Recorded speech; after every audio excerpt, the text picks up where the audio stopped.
Greetings, my name is Chamomile and this is an exploration of the entire galaxy sector by sector. Today we're talking about the freestanding systems of the Inner Rim and 3rd Steel Blade Command.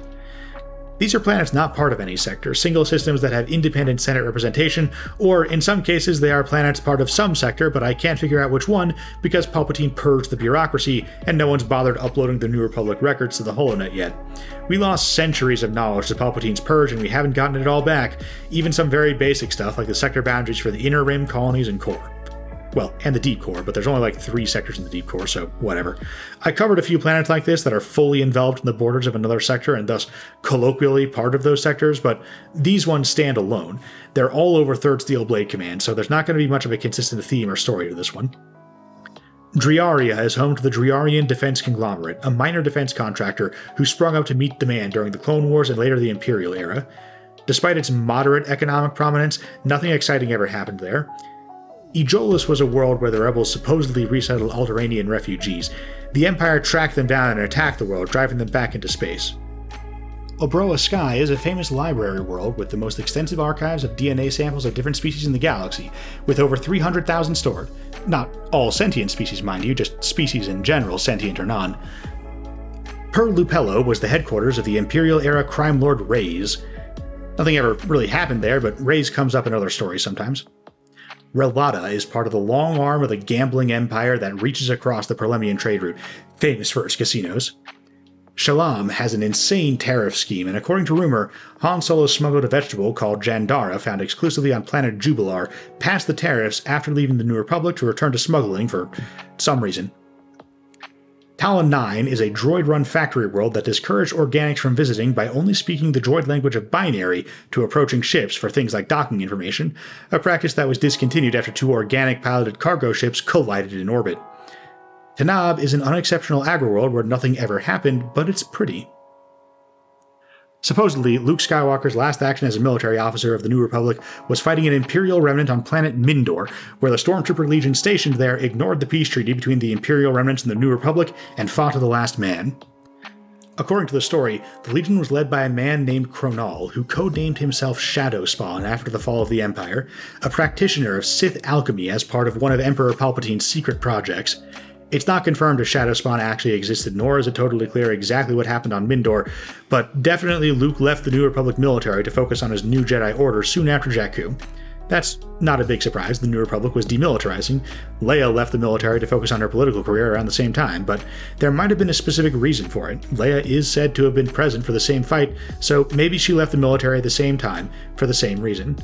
But also, I mean, yeah, the X-Wing Rangers continued skirmishing and raiding the Imperial remnants continuously straight until the Cold War with the First Order, but major military actions concluded pretty soon after Jakku and the official peace treaty, Zinj and the Sutric hegemony notwithstanding. Azrat is a planet that reveres the holy children of Azrat, orphans who are blessed by fate in some quasi-mystical way. The children are considered to speak with the wisdom of babes, which is dumb, but Azrat takes it really seriously. The Empire targeted them as a potential center of power opposing them, but this is an Inner Rim planet and the targets are children, so they had to do it on the sly, framing it as an Outer Rim scum hit. They sent Dengar, an Imperial assassin disguised as a bounty hunter, but Dengar decided that killing a dozen children was a line he wasn't going to cross, and he adopted his cover story as bounty hunter, retreating into the Outer Rim to escape the consequences of desertion and making a living through actual bounty hunting.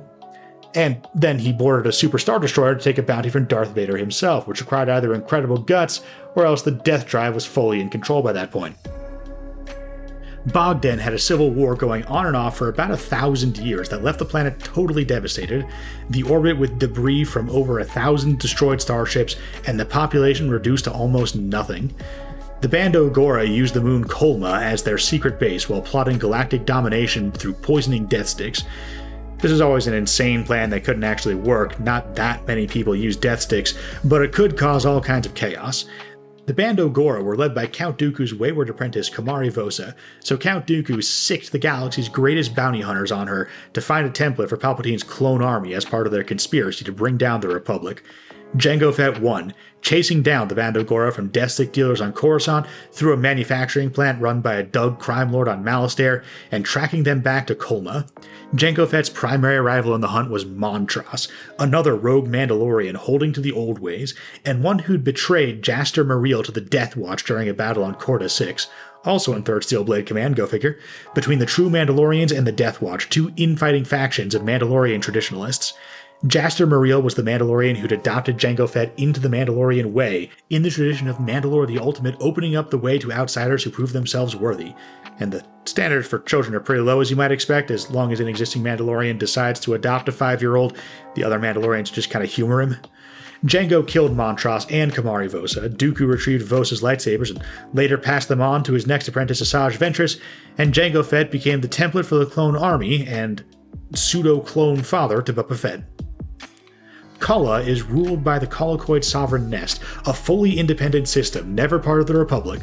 They'd played both sides of the Sith Wars, selling weapons to both the Sith Empire and the Republic, and collaborated with the Sith Empire on something called Project Hexapod, an initiative to mutate the Colicoids into some kind of super Colicoid, basically creating a potentially Sith-aligned alternative to the Arcanians. Much like the Arcanians, it never really went anywhere. In the Clone Wars, the Colicoids sided with the CIS, making weapons for them like the Droidekas, Buzz Droids, and Tri-Fighters. This made them pretty much the sole target of 3rd Steel Blade Command. Now, most planets have a puny population, and most planets that have a large enough population to fight a truly planetary war just don't bother to fight the government, so the Republic-turned-Empire strategic commands do not have nearly enough firepower to actually subjugate every planet in their boundaries. Plus, inner commands like Steelblade, Shadowhand, and Azure Hammer got used as reinforcements for any front that needed them in the Clone Wars, so 3rd Steel Blade never threw their full firepower at Kala because they kept getting battalions peeled off to reinforce 12th Cerulean Spear's attempts to batter down the CIS capital region of the Tion cluster through fortress worlds like Felucia. All this to say, it's not actually very surprising that Kala resisted Republic invasion until near the end of the Clone Wars, especially with the CIS running their fleet deep into enemy territory to refuel at Kala and defend the planet's orbit to prevent the Republic from getting the orbital superiority they'd need to crack the shielded factories on the planet's surface. These were the source of the powerful Droideka and Scorpionic Annihilator droids, so Republic ground assaults faced armies comprised entirely of these elite units. The invasion tied up a ton of Colicoid superdroids that kept the number of Droidekas and Scorpionics available on other fronts limited, but it didn't succeed until near the end when the CIS was imploding across all fronts. You'd think Champala would have some interesting history to it, at least surrounding the figure of Mas Amedda, Emperor Palpatine's chief political advisor, and the guy that several Jedi suspected might be a secret Sith Lord during the Clone Wars, but this guy mostly just managed the Senate and got to hang on after the dissolution of the Senate just because Palpatine kinda liked having him around. He's very regal looking, helps give him a sort of gravitas, I guess. Champala does have really extreme tides, so the native Chagrians build their cities so that the lower floors can be fully submerged half the time and it's fine. Some of them don't even have stairs or elevators because they're expected to only be used when underwater and you can just swim through hatches.